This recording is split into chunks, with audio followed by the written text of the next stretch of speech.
Have you ever had a piece of furniture that just left a lot to be desired? I have.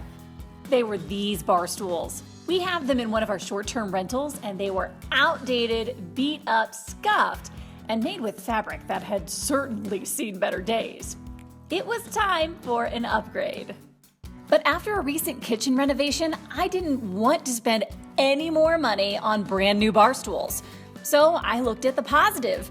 These were also solid wood and a simple design, something this do-it-yourselfer could handle. So I went to work. My goal? Strip the stain and refinish the wood, then reupholster the cushion.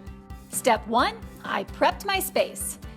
This was gonna get messy, so I laid out a large plastic drop cloth in a well-ventilated area. Then I took apart the bar stool by unscrewing the seat cushion from the wood base.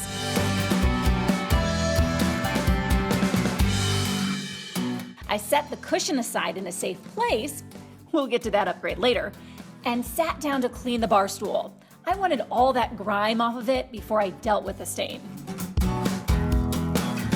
Up next, stain stripper. You can get this at any big box store. It is a huge help, especially if you don't want to spend a lot of time sanding.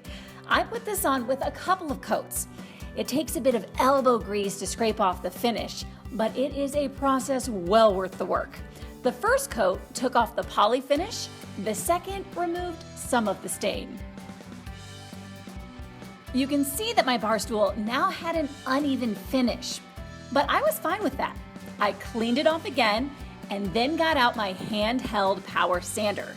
If you're gonna sand, you'll need one of these. I used an 80 grit piece of sandpaper to strip off the last of the stain. Remember, don't forget the safety goggles when tackling this, and have patience. Even though I had stripped a lot of the original stain off, this part of the process still took a while, even with the power sander. Once I was finished, I cleaned it off again and applied a wood conditioner. This is a very important step. It allows your new stain to go on evenly. I let the conditioner sit for about 15 minutes, then I carefully applied the stain. I thought this ebony color would go nicely with our new cabinets. Once the stain was completely dry, I then applied 2 light coats of a polyurethane finish. It won't protect these bar stools from everything, but it will give them some extra durability. In the end, it was just the upgrade these bar stools needed. Their lines and new color make them look a lot more modern than they once did. Of course, all of these steps will be on 9news.com/fixthis. And as for those reupholstered cushions, we'll cover those next week.